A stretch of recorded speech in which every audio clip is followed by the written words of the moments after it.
నమస్కారం. ఆంధ్రప్రదేశ్ రాజకీయాల్లో ఇప్పుడు hot topic Jagan Reddy arrest. నిన్న మొన్నటి వరకు అరెస్ట్ చేస్తాం, జైలుకు పంపిస్తామని గీపెట్టిన కూటమి నేతలు ఇప్పుడు ఎందుకు సైలెంట్ అయ్యారు? సాక్షాత్తు సీఎం చంద్రబాబు నాయుడు గారే 30 ఏళ్లు పడుతుంది అని ఎందుకు అనాల్సి వచ్చింది? జగన్ రెడ్డిని టచ్ చేయడం అంటే అది ఆషామాషీ వ్యవహారం కాదని గల్లీ నుంచి ఢిల్లీ దాకా అందరికీ తెలుసు. అందుకే ఇప్పుడు కూటమి గూటిలో అసంతృప్తి రాగాలు వినిపిస్తుంటే వైసీపీ పొలంలో విత్తనాలు మొలిచినంత హ్యాపీగా ఉంది పరిస్థితి. అసలు జగన్ రెడ్డిని ఎందుకు అరెస్ట్ చేయలేరు? ఆ దమ్ము ఎవరికైనా ఉందా? చంద్రబాబు మీడియా ముందు ఎందుకు జారుకున్నారు? ఈ స్పెషల్ స్టోరీలో పక్కాగా విశ్లేషిద్దాం. జగన్ రెడ్డిని టచ్ చేయడం అంటే అంత ఈజీ కానే కాదు. నిన్న మొన్నటి వరకు పచ్చ తమ్ముళ్ళు ఎప్పుడు అరెస్ట్ చేస్తావు అని చంద్రబాబును సతాయిస్తుంటే ఆయన మాత్రం ఒక 30 ఏళ్లు మూసుకొని ఉండండి, ఎంక్వైరీ చేసి మళ్ళీ అరెస్ట్ చేస్తా అని ఒకే మాటతో వాళ్ళ నోళ్లు మూయించేశారు. నిన్నటి ప్రెస్ మీట్ లోనూ అదే సీన్. అక్రమాలపై విచారణకు 30 ఏళ్లు పడుతుందని చెప్పి చంద్రబాబు తిన్నగా జారుకున్నారు.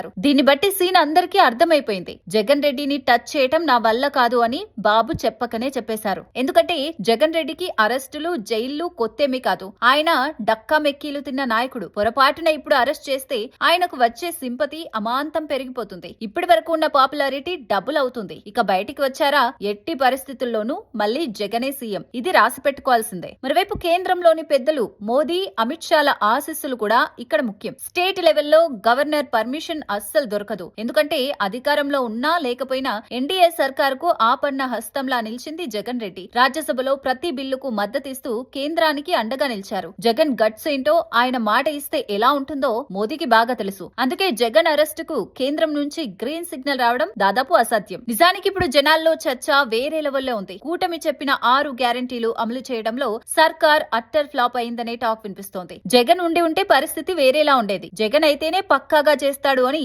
జనం చెప్పుకుంటున్నారు. అటు సంక్షేమంలో, ఇటు అభివృద్ధిలో జగన్ మార్క్ ఏంటో ఇప్పుడు ఒకసారి గుర్తు చేసుకుందాం. Jagan Reddy man of credibility, నమ్మకానికి మారుపేరు. కరోనా లాంటి భయంకర కాలంలో ప్రపంచం వణికిపోతుంటే పథకాలు ఆపకుండా 99% అమలు చేసిన దీశాలి ఆయన. కేవలం 3 కోట్ల అప్పుతో 2.5 కోట్ల డీబీటీ ద్వారా నేరుగా ప్రజల ఖాతాల్లోకి వేశారు. అభివృద్ధిలో ఆయన తర్వాతే ఎవరైనా. తన తండ్రి వైఎస్ఆర్ కూడా చేయని సాహసం చేసి రాష్ట్రంలో 17 మెడికల్ కాలేజీలు తెచ్చారు. 7 కాలేజీల నిర్మాణం పూర్తి చేశారు. ఇప్పుడు వాటిని కట్టలేమని కూటమి సర్కార్ చేతులెత్తేసింది. ఇక 4 పోర్టులు, 10 ఫిషింగ్ హార్బర్లు, భోగాపురం ఎయిర్పోర్టు పనులు 70% పూర్తి చేయడం సామాన్యమైన విషయమా? ఈజ్ ఆఫ్ డూయింగ్ బిజినెస్ లో నెంబర్ 1. గ్రామ సచివాలయాలు, రైతు భరోసా కేంద్రాలు, ఇంగ్లీష్ మీడియం బడులు, ఐబీ సిలబస్, ఇలా జగన్ సృష్టించిన వ్యవస్థలన్నీ జనాల గుండెల్లో ఉండిపోయాయి. ఇన్ని చేసిన జగన్ రెడ్డిని టచ్ చేసే దమ్ము ఎవరికుంటుంది? అందుకే జగన్ రెడ్డిని టచ్ చేయడం అంటే అల్లకల్లోలం అవడం ఖాయమని చంద్రబాబుకు తెలుసు. జగన్ చేసిన పనులు బయటకొస్తుంటే